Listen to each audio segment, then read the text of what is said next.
그리고 뱃사람들도 잘합니다. 그래서 백부장이라는 사람이 바울은 누구예요?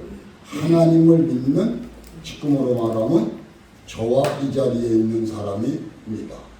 하나님의 음성을 듣고 그대로 행해서 가지 말자, 배를 띄우지 말자 하였는데 어떻게 되는 거예요? 세상 속의 말을 더 믿고 백부장이 심장의 밀과 거기에 뱃사람들을 믿고 그대로 행했지. 결국은 어떻게 됐어요? 그 배가 풍랑을 만나게 됩니다.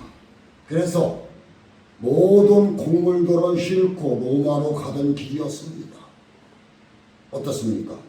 그럼 어떻게 돼요? 풍랑을 맞아 배가 뒤집히려고 합니다. 내 목숨이 더 중요하죠. 그래서 어떻게 했습니까?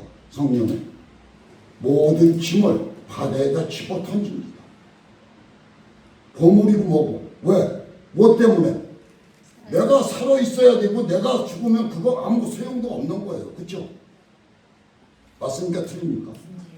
그래서 모든 것을 다 바다에다가 욕심을 버리지 않고 다 버리는 겁니다. 하나님 말씀처럼 너희들은 하나도 손상이 없을지어다. 오늘 말씀을 바울에게 한 겁니다. 그래서 276명이 뭐예요? 다 건강한 모습으로 로마에 도착하게 되는 겁니다. 오늘 말씀이에요. 그래서 제가 마지막에 바울이라는 찬송을 불렀죠. 복음성가. 그래서 부른 겁니다. 우리는 바울처럼 베드로처럼 닮아가려고 노력하는 자가 돼야 되겠죠. 그래서 바울은 로마 여행길을 떠나는 오늘 말씀입니다. 로마로 가면 어떻게 되는 거예요? 내가 죽을지도 모르고 내 목숨이 날아갈지도 모르고 내가 어떻게 될지도 모르는 상황에서 바울은 하나님이 시키는 대로 간 겁니다. 바울은 어떤 사람이라고 그랬어요? 그 집안이 엄청난 부자입니다. 거기다가 로마 시민권까지 갖고 있습니다. 그러면 그 당시에는 어떨까요? 우리가 그 전에 미국 가서 살려고 미국 시민권 얻으려고 막 발버둥을 쳤죠. 그거보다 아마 더할 겁니다. 몇 때는. 로마 시민권을 가지고 있다면. 이렇게 바울은 높은 자리에 있음에도 불구하고 주님을 만남으로 모든 것을 내려놓게 되는 것입니다. 내려놓고 주님의 말씀, 음성을 들으려고 그는 무릎을 꿇고 항상 귀를 기울이는 바울이었던 것입니다. 그래서 오늘 풍랑이라는 말씀을 전하려고 하는 것입니다. 풍랑이라는 뜻은 우리를 말하는 것입니다. 우리 인생길은 항상 평평한 길, 고순 길만 가는 것이 아닙니다. 그래서 인생의 풍랑을 만날 때 어떻게 해결을 할 것인가를 오늘 말씀을 전해드리려고 하는 것입니다. 제가 전해드리는 것은 아니고 누가 전하는 겁니까? 주님께서 저를 감동줘서 말씀을 선포하는 것입니다. 믿으시기 바랍니다. 고대 로마의 철학자의 세네카라는 인생에 대해 이렇게 정의를 내렸습니다. 뭐라고 내렸을까요? 인생은 항해다. 우리는 배와 같다는 얘기입니다. 선장과 같다는 얘기입니다. 생각할수록 인생에 대한 깊은 통찰이 느껴지는 말이 아닐까 저는 생각을 합니다. 인생이 항해라고 한다면 아마 모든 사람이 기대하고 바라는 것 가운데 하나는 뭘까요?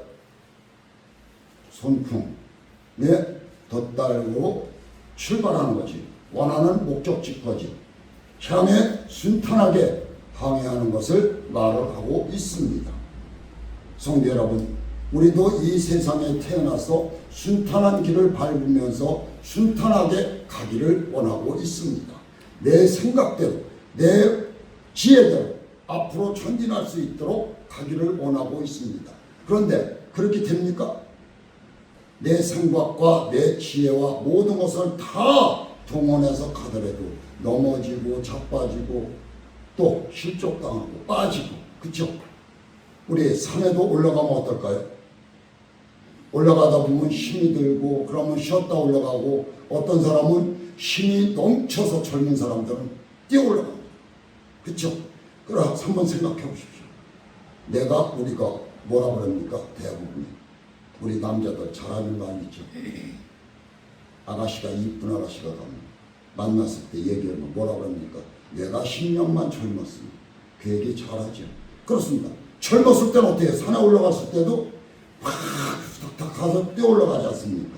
우리는 나이가 들면서부터 어떻게 돼요? 기력이 떨어지면서 세상의 모든 고민을 다 어디다 얹어요? 어깨에다가 짊어지게 되는 것입니다. 왜? 생각이 많아지는 겁니다. 엄청난 생각을 가지고 있는 것을 세상을 펼쳐가는 겁니다. 앞에 그것만 아무것도 보이지 않는데 요거 욕하면 어떻게 될까? 내가 이렇게 되면 어떻게 될까? 염려와 걱정과 문제 덩어리로 내 어깨에 천떡 올려놓는 겁니다. 그러니 그 무게가 나를 지탱할 수 있을까요? 지탱할 수가 없잖아요. 우리는 이렇게 세상을 살아가고 있는 것입니다. 그래서 아마 대부분의 선풍을 늘 기다리다가 상반하기에 지나가신 분이 더 많지 않을까 하는 생각을 가지고 있습니다. 또 선풍이 불긴 불었지만 순식간에 지나가 버리고 원치 않는 폭풍만 연달아 불어온 것처럼 느껴지는 분이 이 가운데도 계실 줄 믿습니다. 우리 잔잔한 파도를 보면 어때요? 야, 잔잔하다고. 태풍이 불면 어때요? 내 마음이 그렇게 되어 있다는 얘기입니다. 사고와 질병과 가난과 실패와 같은 폭풍을 만날 때 우리는 대부분이 무슨 죄가 있어서 이런 일을 겪게 되었나를 한번 생각하게 됩니다. 우리는 믿음의 자녀들로 이 실패와 질병과 고난과 실패를 말을 하면 딱 떠오르는 사람 한 사람 있죠. 누가 있습니까? 욥이 딱 떠오릅니다. 그리고 아브라함 같은 그 믿음이 떠오릅니다. 그러면 아브라함과 욥이 딱 믿음이 맞아떨어집니다. 그렇죠? 그들은 어떠한 폭풍이 불어와도 하나님 끈을 놓지 않은 사람입니다. 가난과 질병과 병마가 찾아오더라도 하나님의 끈은 놓지 않았다는 얘기입니다. 성도 여러분, 여러분들 마음속에 내가 정말 40세에 귀한 아들을 하나 얻었어요. 정말로 딸을 얻던 아들을 얻던 너 그 아들이 10살이 됐어. 잘 놀고 잘 깨댕기고 무지무지하게 정말 눈에 넣어도 안 아파. 그렇죠? 그런 아들을 갑자기 귀에 들려 하나님께서 야, 너 걔 죽여. 내가 데려갈 거 죽일 거야. 그럼 뭐라고 할까요? 죽일 수 있을까요? 부모로서 못하잖아요. 그렇죠? 눈에 넣어도 안 아픈 자식인데 어떻게 그럽니까? 그렇지만 아브라함은 너무 기뻐요. 왜? 뭐 때문에? 하나님이 주신 자식이기 때문에 뭘 믿은 거예요? 분명히 하나님께서 뭔가가 계획이 있다는 것을 머리에다 담은 것입니다. 이것을 아시는 아브라함. 우리 그하고 욥도 어느 느낌은 있었을 것입니다. 그만한 고난과 고통과 시련을 다 이겨내면서 끝까지 진행해서 따라간 그 마음. 사도 바울이죠. 이러한 고난과 고통과 시련을 모두 겪으면서도 사도 바울은 견뎠습니다. 또 나의 실수가 아닌 다른 사람의 잘못된 선택으로 인해 우리는 뭐를 맞습니까? 폭풍우를 맞습니다. 원망과 미움과 감정이 나를 믿음으로 나가지 못하도록 강력하게 밀어붙이기 시작을 합니다. 마음에 막 말도 못하는 거죠. 뭘? 심지어는 나 누구 때문에 이렇게 됐어. 그렇지. 원망과 불평뿐인 것입니다. 입술에서. 그러면서 어떻게 돼요? 내 머리는 더 복잡해지고 어떻게 돼요? 더욱 혈기는 더 올라가게 되는 것입니다. 그러다 보니까 어때요? 나에게 닥쳐오는 것은 뭐만 옵니까? 뭐만 오죠? 오늘 말씀처럼 질병만 오는 겁니다. 고난만 오는 겁니다. 이것이 우리의 인생입니다. 더욱이 주님을 위해 삶을 헌신하고 믿음으로 사는 것 때문에 만난 폭풍은 더더욱 감당하기 어려운 것이 아닐까 저는 생각을 합니다. 그렇지만 욥도 한마디 불만과 불평을 내려놓지 않습니다.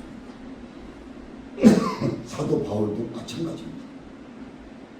베드로도 믿음이 자기에게 들어오고서부터는 전혀 하나님을 욕하지 않았습니다.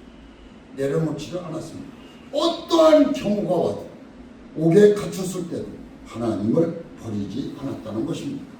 그래서 오늘 본문의 바울은 주를 위해 정말 그의 생명을 조금도 아깝게 여기지 않으며 복음을 미친 사람이라고 불렀던 사람들에도 질병과 가난과 미움과 시기와 질투와 위험을 죽음의 위기를 겪는 큰 고난을 모두 이겨내며 복음에 전하는 데 힘을 썼다는 얘기입니다. 하나님 말씀을 전하는.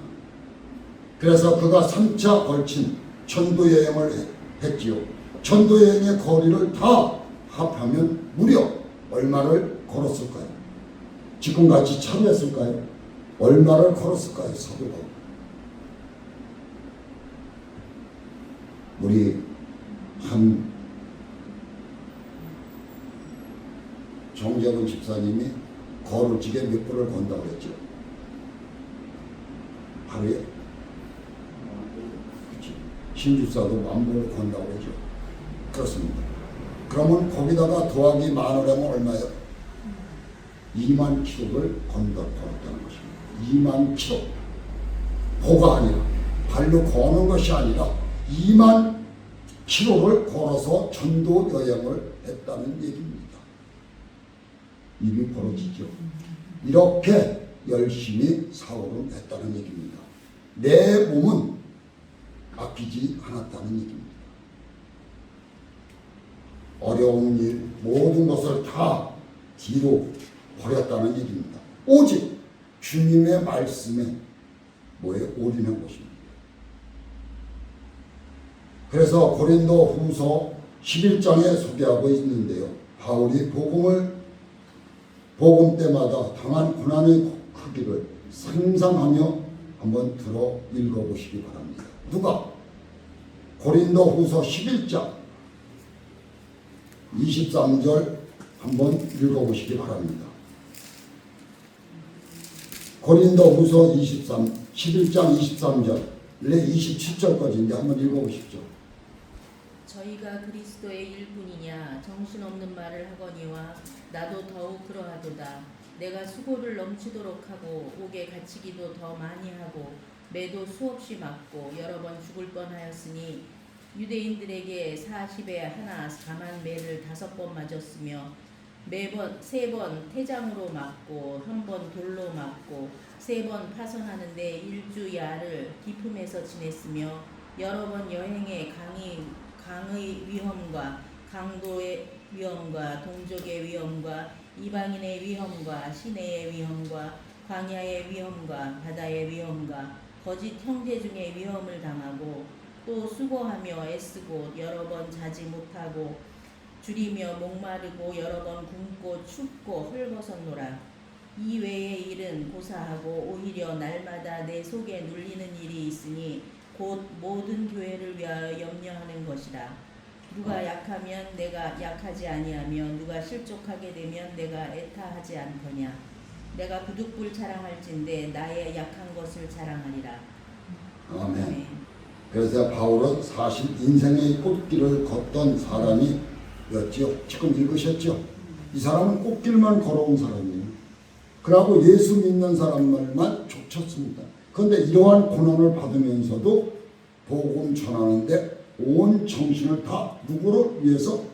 주님을 위해서 바친 겁니다. 지금 이 말씀이 뭐예요? 고린도후서 11장 23절에서 27절까지 이렇게 고난과 고통과 시련을 받았어도 바울은 주님의 말씀에 순종한 겁니다. 그래서 뭐예요? 부와 명예와 권력까지 보장된 기득권으로 살아갔던 사람이 이렇게 고난과 고통과 시련을 다 이겨내며 목숨까지 바치는 일을 한 겁니다. 누구를 위해서? 주님을 위해서. 그래서 예수 믿는 건 이쯤 되면 포기할 만도 했을 텐데 사도 바울은 절대로 앞을 막는 자를 해치고 전진했다는 얘기입니다.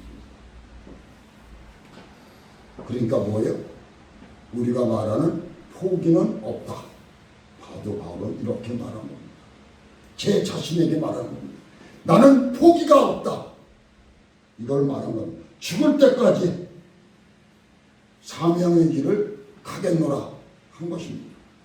그럴 수 없어야 정상일 텐데 그럴 수 있었던 이유가 무엇일까요? 그만큼 하나님의 큰 사랑, 주님의 큰 사랑을 바울은 받은 것입니다.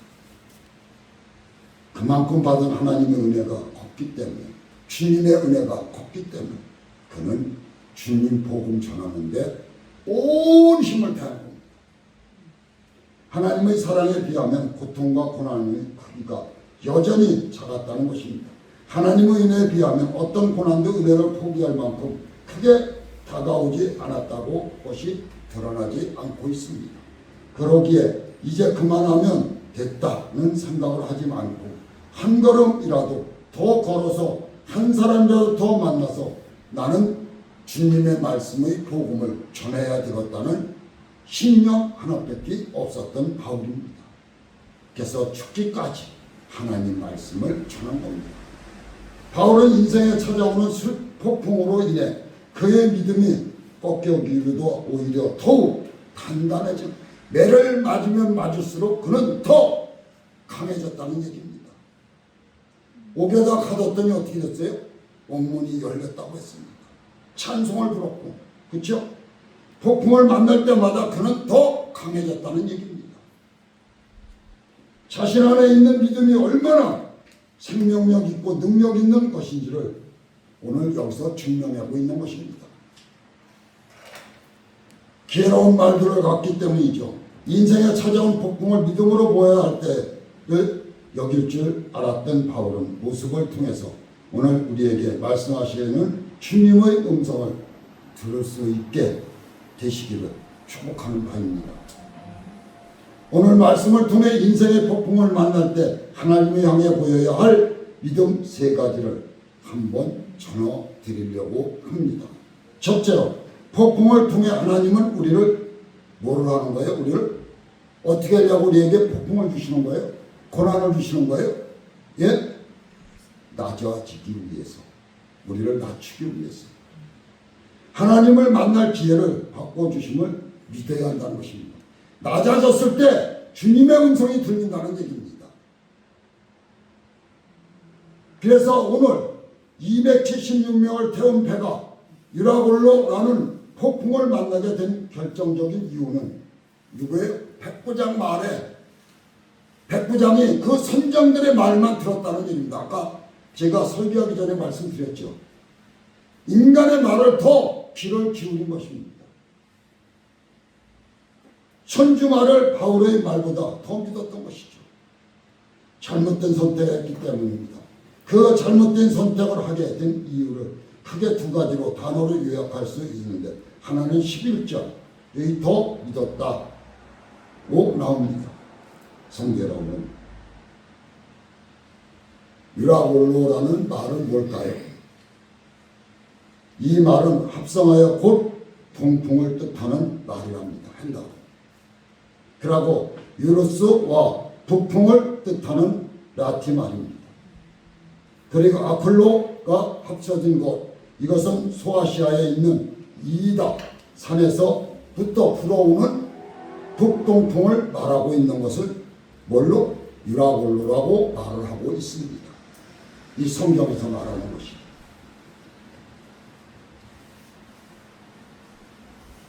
그래서 우리는 어떻습니까? 이 당시에 어떻습니까? 바울 일행이 탄 배는 역풍으로 인하여 항해가 지체되었습니다. 또한 금식하는 철기가 지나며 지중해는 시기적으로 겨울이 가까워져 항해가 더 어려운 항해길이었습니다. 그런데 백부장은 선주와 선장의 말만 듣고 한 겁니다. 어디로 가는 거예요 이게? 어디로 뭐를 싣고 가는 거예요? 로마로 가는 겁니다. 보십시오. 그래서 그들은 이 항에서 겨울을 지나고 갈 것인지 그냥 갈 것인지 결정해야 할 때 바울은 이번 항해에 큰 위험이 있을 거라고 하나님의 음성을 듣고 백부장한테 얘기한 겁니다. 출항하면 안 됩니다. 그랬더니 이 백부장이 누구 말을 더 기울였다고? 선주와 선장의 말을 더 백부장은 믿은 겁니다. 왜? 그럴 수밖에 없죠. 성도 여러분들도 마찬가지입니다. 생각해 보십시오. 내 말을 더 믿겠습니까? 목사 말을 믿겠습니까? 세상 속에 말하는 사람이 딱 얘기하면 목사가 그거 아니요. 그러면 안 믿어. 그렇죠? 그 사람 말 믿는 게 또 맞는 거예요. 이 목사의 말은 뭘까요? 하나님의 음성을 믿고 말을 하는 겁니다. 그런데 그 사람들은 뭐예요? 자기가 뭐를 세상 속을 살아온 풍습 가지고 얘기를 하는 거 아닙니까? 그러니까 거기에 따라갈 수밖에 없죠. 보여야 우리는 믿는 거예요. 보여야. 그렇죠? 눈으로 우리는 보여야 믿는 거예요. 그렇기 때문에 힘든 거예요. 그래서 믿음이 발전이 없는 거고 믿음이 앞으로 전진하지 못하는 거죠. 우리가 다 들었습니다.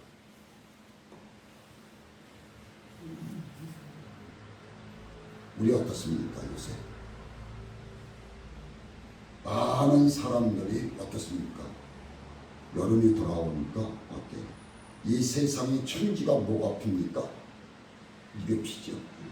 그러니까 눈이 어떻게 돼요? 사람들이 다 시든 거지. 야! 나 거기 가봐야 돼. 솔직히 말해서 어저께도 여기서 목사님들, 임원들 모임을 해가지고 여기서 모였습니다. 식사를 하고 목사들도 마찬가지예요. 우리 장미공원 갈까? 이렇게 됐습니다. 정말 갖고 노는 장미공원 아름답죠. 얼마나 아름답습니까? 가차워요. 괴산 장미공원. 장미동산이라고 그러죠. 계양산. 갔더니 장미가 정말 막 폈더라고요. 한 머리는 지고 한 머리는 피고 한 머리는 물망을. 그거 누가 다 기르는 거예요. 심기는 우리가 심었지만 다 하나님이 기르시는 거예요. 그걸 알아야 되겠죠. 그래서 오늘 말씀처럼 뭐를 하라고 제가 이 말씀을 드리는 거예요. 길을, 주님의 길을 기울이라는 얘기. 이 선장과 선주의 말을 듣는 백부장이 되지 않는 우리 여러분이 되시라는 말로 제가 이 말씀을 드리는 겁니다. 그래서 이러한 풍랑을 맞게 되니까 어떻게 되는 게 나중에 바울의 말을 믿게 되는 거죠. 그래서 오늘 성경에도 읽었죠. 믿음보다 지식과 이성과 경험이 더 우선되어 선택하는 결정. 백부장. 그렇죠? 또 기도하는 사람의 말보다 대다수의 사람들이 말하는 것에 더 귀를 기울이고 크게 거기에 호응하고 살아가는 것이 이 세상 속의 사람들입니다. 그래서 인생의 미라클로를 만나게 된다는 것을 오늘 말씀을 드리는 것입니다. 그래서 미라클로를 아까 제가 말씀드린 것은 그렇게 북동풍이 한 번 만나가지고 부는 바람, 엄청나게 센 바람이겠죠. 그렇죠. 우리 해리케인 뭐 이런 거 들어오죠. 그런데 거기서 주님의 말씀이 사도 바울에게 들립니다. 뭐를 들립니까? 뭐라고 들리는 거예요? 예? 아니 성경 오늘 읽으셨잖아요. 본문 말씀. 다 버리지 않습니까? 배에 있는 물건들을. 개배워야 될 거 아닙니까? 내가 그렇게 소중했던 물건들을 다 바다에 버립니다. 내 목숨이 귀중하기 때문에. 그리고는 이들은 상처 하나 없이 무사히 로마에 도착하게 되는 것입니다. 그래서 평생의 경험과 지식이 아무리 도움이 되지 않는다는 것을 오늘 성경에서 말씀하고 있는 것입니다. 오직 누구의 말씀? 주님의 말씀을 들어야 된다는 것입니다. 위기상황에서는. 그래서 우리 권사님을 말씀하면 또 저기가 들지 모르지만 우리 권사님 보고 잠언을 읽으라는 것이 그겁니다. 지혜서입니다. 지혜.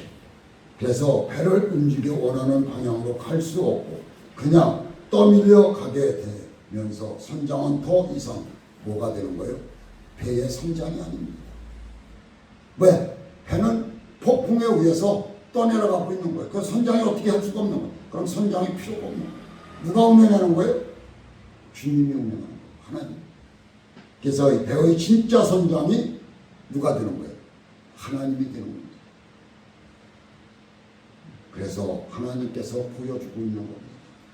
바울이 말이 맞다는 것을 하나님은 보여주고 있는 거예요. 지식과 경험을 하나님보다 더 건위에 올려놓고 욕심에 따라 결정하는 다수의 결정을 숫자가 많다는 이유로 옳은 결정이라 여기는 그들의 잘못된 선택의 대가가 으라글로로 였다는 것을 말씀은 우리에게 보여주고 있는 제목이 아닐까 하는 생각으로 말씀을 전하는 것입니다. 그래서 우리 한인문교회 성도님들은 오직 하나님 말씀에 귀를 기울이는 우리 모두가 되시라는 말씀입니다. 결국 폭풍을 통해 그들의 어떻게까지 낮추기까지 됩니까? 오늘 20절에 읽었죠. 여러 날 동안 해도 별도 보이지 않고 거센 바람만이 심하게 불었으므로 우리는 살아남으려 희망을 점점 잃었다. 성도 여러분, 그러면 이 말을 폭풍으로 하겠죠. 그렇죠? 그럼 뭐가 떠오릅니까? 성경에서, 신약에서 예수님이 떠오르죠. 제자들 먼저 배를 타고 니들이 먼저 가라 그래서 배를 타고 갔는데 어느 정도 가서 보니 어떻게 됐어요? 대폭풍이 일어나죠. 막 말도 못하게. 그랬는데 어떻게 됐어요? 누가 저기서 오잖아. 그렇죠? 귀신이다 그랬어요. 그러니까 우리 눈이, 인간의 눈이 이렇게 먹는 거예요. 근데 가까이 오려보니 난이라 했지 않습니까? 그렇죠? 폭풍아 멈추라. 모든 것이 평화가 이룬 겁니다. 베드로가 뭐라고 했어요? 나도 주님처럼 물 위를 걷게 하십시오. 와라 그랬지 않습니까? 이것이 뭘까요? 와라 하는 마음이 뭘까요? 예? 그 뜻은 뭘까요? 뭐라고 생각하십니까? 주님이 그 말 잘 쓰잖아요. 12년 된 혈류증 여인한테도 썼어. 그 병을 고쳐준 사람한테도 썼어. 네 믿음대로 될지어달라고 하지 않았습니까? 그럼 네 믿음대로 걸어오라는 얘기입니다. 무르이로. 이 인간으로서 무르를 걸은 사람은 베드로밖에 없을 겁니다. 걸었잖아요. 몇 발짝 가다가 어떻게 된 거예요? 인간의 생각이 들어가니까 어떻게 된 거예요? 맥주병이 되어버렸잖아요. 그리고 두 사건이죠. 그 배의 사건. 그 밑에서 주님이 주무셨죠. 베개를. 그렇죠? 그런데 폭풍을 만났습니다. 주님 앞에 살려달라고 저기 제자들이 얘기했죠. 그랬더니 믿음이 약한 자다. 바람아 멈추어. 바람아 멈추어. 그 제자들이 뭐라고 했어요? 누구? 근데 바람도 잔잔해지고 바다도 잔잔해지고. 이 뜻은 뭘까요? 원천지 만물은 하나님이 창조하신 것에 모든 것은 바다도 뭐고 다 순종한다는 얘기입니다. 우리는 그것을 알아야 돼요. 모든 것은 다 하나님의 손아에 있다는 것을 믿으시기 바랍니다. 그래서 폭풍을 통해 낮아질 대로 낮아지게 되니까 배 안의 사람들이 비로소 바울의 말에 귀를 기울이고 듣기를 시작한 겁니다. 대놓고 무시하던 그들이 바울의 20절에 26절까지 길게 이야기하는데 한 사람도 입을 막거나 반대하는 목소리를 내지 못하고 했습니다. 내 힘을 빼고 겸손하게 낮아질 때 하나님의 말씀을 들을 수 있는 마음이 열려 찾아오신 하나님을 만날 수 있다는 것을 믿으시기 바랍니다. 그래서 어저께도 목사님들이 믿었지만 다 이 말 한패 듭니다. 나 잘났어. 그렇죠. 모두가 다. 권한은 누가 있는 거예요? 하나가 있습니다. 목자죠. 거기에 권한은 노예장이 있는 거예요. 한마디에 다 무산돼 버릴 수도 있는 거예요. 그 임원들이 이렇게 합시다 그러는데 그거 노 하면 노가 되는 거예요. 이게 하나님이십니다. 그래서 모든 일을 할 때는 뭐부터? 통성기도서부터 시작하는 건 하나입니다. 하나님 앞에 모든 맡기는 거예요. 그리고 저희 목사들도 통성기도를 하고 한 1, 2분 하고 그리고 노회장이 대표 기도하고 그리고 하나님 앞에 여쭙고 회를 시작하는 것입니다. 항상 누구 위에? 하나님. 먼저가 되는 것이 주님. 그래서 어저께도 회를 그랬습니다. 그래서 제가 말씀을 드리는 겁니다. 모든 문제는 누구에게? 주님한테 맡겨야 된다는 뜻으로 말씀을 드리는 겁니다. 둘째, 인생의 폭풍을 만날 때 함께 있어줄 동행자가 필요합니다. 누굴까요? 지금 말씀드렸잖아요. 주님인 것입니다. 그래서 이 말씀을 제가 드리는 거예요. 바울이 로마로 가는 길은 평탄한 길이 아니었다는 것을 오늘 말씀에 읽고 있습니다. 그러나 그에게는 동행자가 있었습니다. 사도행전 20절의 1절에 보면 사도행전의 제자인 저자의 의사 누가 있었어요? 바울은 어떤 사람이었었어요? 하나님께 기도했죠. 나의 병 좀 고쳐주시옵소서. 그렇죠? 그렇지만 하나님은 두 번 또 기도했습니다. 조카도 다 그랬습니다. 노한 겁니다. 그래서 바울은 더 이상 기도를 하지 않습니다.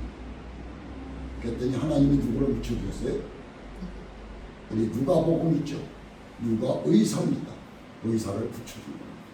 하나님이 함께 한다는 뜻입니다. 그래서 바울은 동행하고 있었던 사실을 오늘 말씀에 보여주고 있는 겁니다. 하나님은 이렇게 진실하게 믿는 자에게는 항상 붙여주신다는 얘기입니다. 물질보다도 할 수 있는 길을 같이 걸어가게 만들어 주신다는 얘기입니다. 이걸 믿으셔야 되는 겁니다. 그런데 누가만 바울과 동행하고 있었던 것은 아닙니다. 사도행전 20장 2절에 보면 아리스다고도 우리와 함께 하였다고 나옵니다. 이름이 참 읽기가 힘들어요. 그렇죠? 말씀하고 있으나 아리스다고는 사도행전 19장에 처음 등장합니다. 에베소에 바울의 복음을 전할 때 사람들이 바울과 같이 다니던 마게도니아 사람 가이오와 아리스다고를 붙들고 연극장을 들어갔다고 기록하고 있습니다. 참 발음이 잘 안 됩니다. 이런 말. 아리스다고는 그때부터 바울과 동행하고 있었다는 것입니다. 바울을 호송하던 배우는 모두 몇 명 배에 있던 사람이 아까 읽었지 않았나요? 276명이 탄 거죠. 그들 중에는 군인들도 있었고 선장과 사공들도 있었는데 그러나 그들이 바울의 동행자는 아니었습니다. 어쩌다 보니 함께 배를 탄 것뿐입니다. 그러나 누가와 아리스다고는 바울의 동행자였습니다. 목적지도 같았고요. 목적도 같았다는 얘기입니다. 그리고 서로 정말 사랑하고 섬겼다는 얘기입니다. 그래서 바울은 외롭지도 않았고 힘들지도 않았다는 것입니다.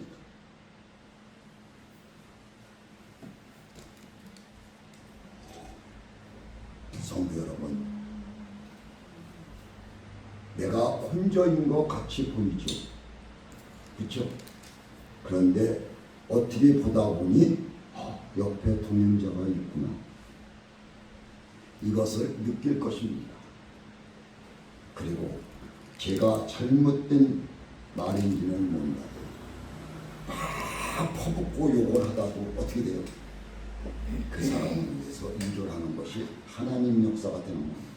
그러니까 항시 나는 혼자인 것 같아도 누가 옆에 동행하고 있다는 것을 믿으시기 바라는 말씀에 제가 말씀을 드리는 겁니다. 항상 우리 옆에는 동행자가 있는 겁니다. 내가 혼자인 것 같아도 동행자는 분명히 있습니다. 누구에게? 믿음의 자녀에게. 하나님은 반드시 붙여주십니다. 이걸 믿으시기 바랍니다. 믿음의 자녀는 이렇게 바울처럼 붙여주신다는 얘기입니다. 목자들도 마찬가지입니다. 하나님이 그냥 세우는 거 아닙니다. 모두가. 어떻게 됐든 저렇게 세웠던 목자 그냥 세우는 것이 아니라 장로, 권사, 안수집사, 집사님 그냥 이 하나님 집에 들어오는 것이 아닙니다. 마음의 감동이 열렸기 때문에 들어옵니다. 그래서 제가 이런 말씀을 하나 말씀드려볼까요? 속담에 빨리 가려면 혼자 가고 멀리 가려면 함께 가라. 들어보셨습니까? 예? 어디를 보다 보니까 이런 말씀이 있길래 제가 말씀을 드려보는 겁니다. 멀고 험한 길을 가야 한다면 어떻게 돼요? 혼자 가면 어떨까요? 힘들고 어렵죠. 동행자가 하는 사람이 있어야 안전하게 가는 것입니다. 그 동행자가 주님이 되면 얼마나 기쁠까요? 그렇죠? 그래서 달려가고 있는 믿음의 길도 마찬가지라는 뜻으로 제가 말씀을 드리는 겁니다. 그래서 우리의 인생길도 우리의 믿음길도 혼자서는 갈 수 없습니다. 함께 가는 동행자가 항상 필요한 것입니다. 그래서 이렇게 조그만 교회에도 이렇게 동행자를 붙여주신 것입니다. 그래서 우리 인생길에 믿음의 길에 좋은 동행자가 있다는 것을 믿으시기 바랍니다. 사랑하는 성도 여러분, 좋은 믿음의 동행자를 만나도록 여러분들이 각자 기도하시고 더 나아가 우리 자신이 누군가의 좋은 믿음의 동행자가 되어주기를 권면하는 바입니다. 우리에게는 사실 더 이상 더 다른 동행자가 필요 없을 만큼 확실한 동행자가 계시다는 사실을 여러분들은 잘 알고 계실 줄 믿습니다. 그렇죠? 누굴까요? 아까도 제가 말씀했잖아요. 성령님이십니다. 여러분들 옆에는 항상 성령님이 계시다고 믿으시기 바랍니다. 그래서 동행자는 성령님이 되시는 겁니다. 그래서 세상 끝까지 나와 항상 함께 하시는 주님이 우리의 동행자가 이시며 주님을 알지 못하는 사람들에게 주님의 사랑으로 다가가 말없이 손을 잡아주며 겉을 지켜줄 수 있는 사람이 필요한 것입니다. 지금은 성령 시대인 것입니다. 그래서 여러분들이 이렇게 하나님의 몸된 데 와서 주일날 이렇게 마음껏 하나님 앞에 예배드리는 것입니다. 마지막으로 폭풍을 만날 때 더욱 하나님의 말씀을 붙잡는 믿음을 보여야 하지 않을까 저는 생각을 하고 있습니다. 22절 26절을 보면 사공을 비롯한 모든 사람들이 구원의 소망을 잃고 두려워 떨고 있을 때 바울이 그들에게 기운을 내라고 말합니다. 개역 성경에는 기운을 내라고 하는데 개역 성경에는 이렇게 되어 있습니다. 안심하라. 번역한 거 안심하라고 되어 있습니다. 기록하고 있는 것입니다. 바울이 어떻게 무슨 근거로 안심하고 기운을 내라고 말할 수 있을까요?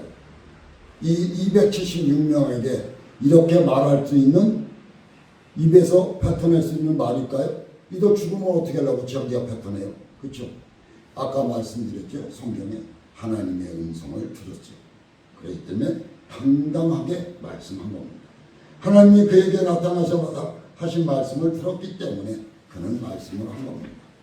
바울에 들어오지 말라. 네가 가이사 앞에 서야 하겠고 또 하나님께 너와 함께 행하는 자를 다 내게 주셨노라고 선포한 겁니다. 하나님께서. 이런 말씀을 우리 성도님들이 들으셔야 됩니다. 그리고 하나님 말씀하신 대로 그대로 될 것을 믿었기 때문입니다. 바울은 그 큰 폭풍 속에서도 주님의 말씀을 들었습니다. 바울은 하늘과 땅을 지으신 그리고 바다와 파도를 다스리는 주님께 시선을 모든 것을 거기다 맡기셔버립니다. 이 사나운 폭풍을 바라보며 무서워 떨 수밖에 없었던 뱃사람들 276명, 그렇죠? 그런데 바울은 주님의 말씀을 듣고 전혀 떨지 않았다는 것을 여기서 볼 수 있습니다. 주님은 바울 안에 있는 두려움을 보시고 용기와 담대함을 바꾸어 주셨다는 것입니다. 그래서 전혀 바울은 무서워하지 않았다는 것입니다. 어느 글이 하나님의 뜻인지 알 수 없어 방황하던 사람들이 하나님의 말씀을 읽으면서 거기서 하나님의 뜻을 깨닫게 되는 경우가 있어지게 되는 것입니다. 이렇게 매를 맞아야 하나님을 알게 된다는 뜻으로 지금도 나오고 있습니다. 그래서 제가 몇 번 설교에서 이 사람을 아마 말씀을 드렸을 것입니다.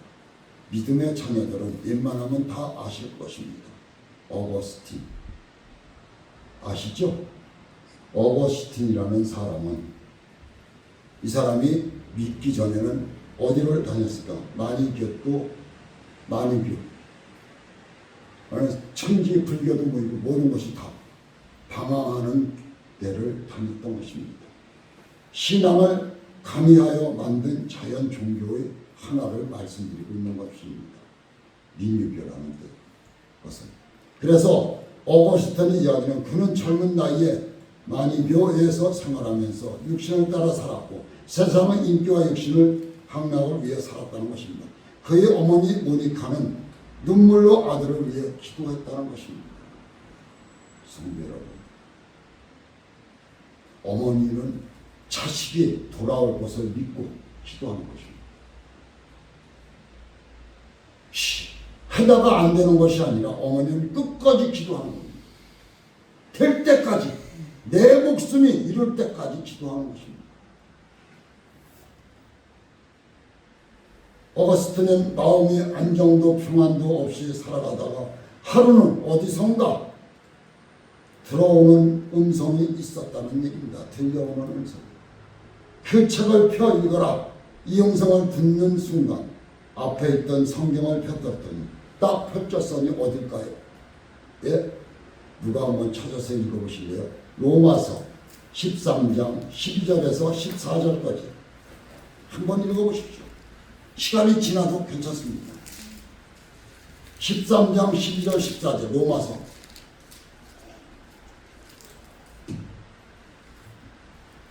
(13장) 12절 14절까지 밤이 깊고 낮이 가까웠으니 그러므로 우리가 어둠의 일을 벗고 빛의 갑옷을 입자. 낮에와 같이 단정히 행하고 방탕과 술을 취하지 말며 음란과 호색하지 말며 쟁투와 시기하지 말고 오직 주 예수 그리스도의 옷을 입고 정욕을 위하여 육신의 일을 도모하지 말라. 아멘. 어떻습니까? 그렇죠? 오늘 말씀처럼 다른 것에 생각하지 말라는 뜻입니다. 이 말씀을 읽은 어거스틴은 이 말씀을 바로 자기에게 주신 말씀으로 받아들인 겁니다. 그래서 제가 말씀드리잖아요. 음성을 듣던지 이렇게 성경을 딱 갑자기 내게 떠올라가 딱 펼쳤을 때 그 말씀이 하나님이 주시는 말씀, 기도를 하는 겁니다. 읽어도 내가 이 말씀이 무슨 뜻인지 몰랐을 때는 하나님 앞에 기도하면 분명히 응답이 내려오게 되어 있습니다. 이해할 수 있는 말이 내게 떠오른다는 얘기입니다. 우리는 이것을 아셔야 된다는 얘기입니다. 우리가 감당할 수 없는 폭풍을 만들 때 우리도 바울처럼 하나님을 만나야 하지 않을까 저는 생각합니다. 하나님의 음성을 들어야 하는 여러분입니다. 저도 마찬가지고, 그리고 폭풍 속에도 하나님이 우리와 함께 하시고 지켜주실 것을 확실하게 믿어야 하지 않을까 합니다. 저는 많은 것을 보여주시고 많은 것을 듣고 해서 저는 여기에 서 있는 것입니다. 성도 여러분, 여러분들 보고 나이가 50 넘어서 신학하고 목사들이라고 하면 누가 가겠습니까? 그렇죠? 저 오고 싶지 않았습니다. 그러고 능력도 없었고, 그렇기 때문에 하나님이 부르셨기 때문에 저는 여기에 서 있었던 것이고, 마음에 감동을 주셔서 여기에 온 것입니다.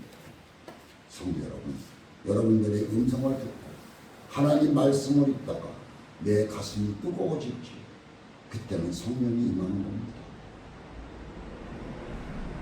우리는 반드시 뭐를 해야 될까요? 순례해야 되는 것입니다. 사도 바울의 하나님이 나의 하나님이심을 믿으시기 바랍니다. 여러분들의 하나님이시여, 여러분의 주님이시여, 여러분들의 성령님이십니다. 삼위일체 하나님이십니다. 그래서 바울과 같이 고난 속에서도 여전히 믿음으로 주님을 바라보고 주님을 만나는 믿음의 사람들이 되시기를 주의 이름으로 축원하는 바입니다. 세상 끝까지 나와 함께 동행하시는 주님을 닮는 동행자가 되셔야 되지 않을까요? 소망을 잊어버린 자들이 의로와 소망을 얻는 통로가 되도록 주님의 손과 발이 되어 살아가는 보시기 한번 믿어보시기 바랍니다.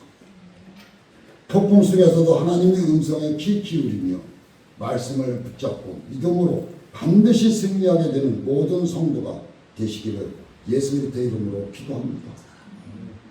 우리 그래서 수요 금요일 말씀이 있죠. 은혜가 넘칠 것입니다.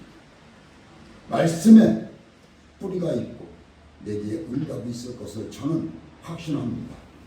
믿으시기 바랍니다. 기도하겠습니다. 살아서 역사하시는 하나님,